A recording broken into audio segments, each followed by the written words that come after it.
This is one of my old blinds I hunted last year. There's a grove of persimmons right here. Kind of built the blind hastily.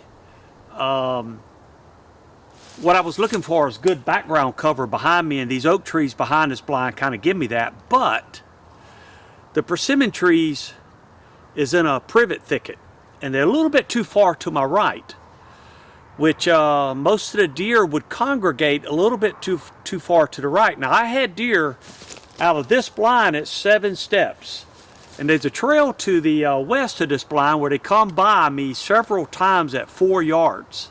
So the blind was working well, it was just kind of in a bad position. So what we're going to do is show you how to reposition my blind.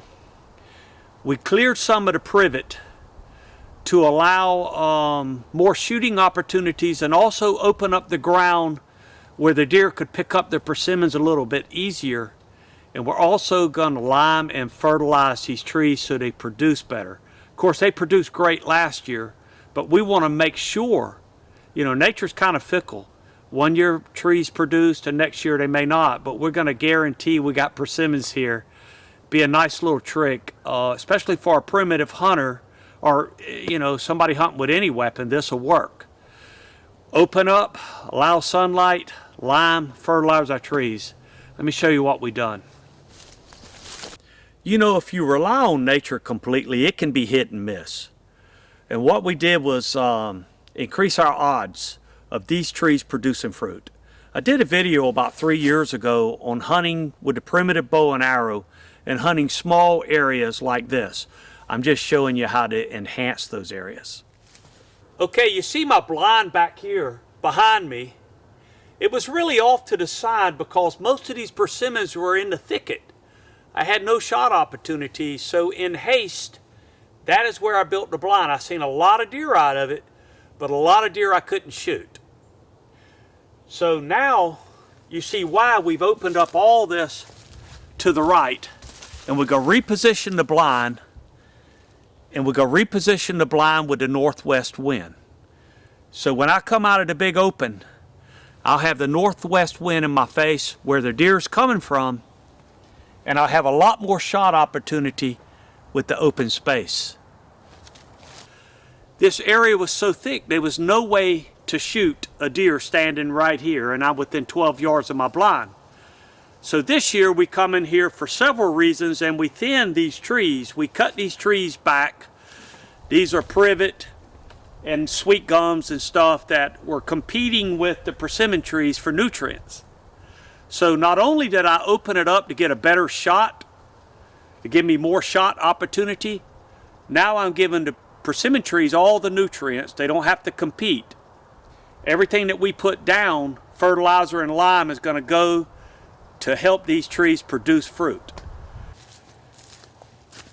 Okay, I'm walking a deer trail that we just opened up. You need to do this early, but if you open your trails, pick the trails that's going to be right. The deer is going to travel, that's going to be in your favor wind-wise.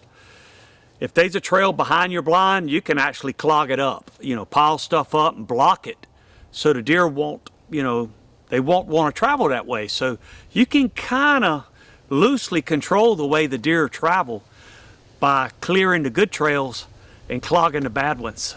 Okay, my blind's going to be right behind me, here, facing northwest. I got about 10 trees right here. The deer travel back into. Good shot opportunity. The only thing I'm worried about is this persimmon tree, which is going to be just a couple of yards from my blind, but we're not going to cut down a good fruit producing tree for wildlife. We're going to leave this tree regardless. We cut most of this a couple weeks ago. There's already deer walking through here, so it doesn't take that long, but early preparation and putting down the fertilizer and the lime on your trees. Any hunter out there can utilize this, not just a primitive hunter, but it really is effective for a primitive hunter because he wants to get really close.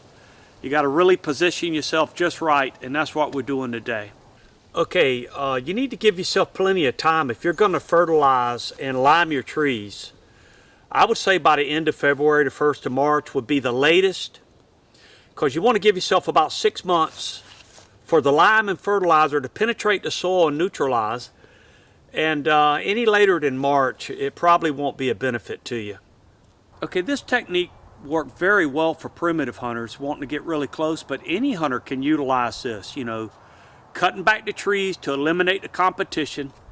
So your fruit trees or your acorn trees, this worked for oak trees also, can acquire all the nutrients that you put down and fertilize and lime your trees, and they'll produce fruit like you ain't never seen before. And you can depend on this and depend on the deer being here. It don't matter what weapon you use. You don't have to cut down your larger trees. You can just girdle the tree. Just make sure you cut through the cambium. And you're eliminating this tree from absorbing nutrients, which now your fruit trees or your acorn trees will get all the nutrients. Okay, now we got all the wintertime work done. All I got to do is come back in here and build my blind. And hopefully, next bow season, you'll see a video of me dragging a deer out of here with my primitive bow and arrow.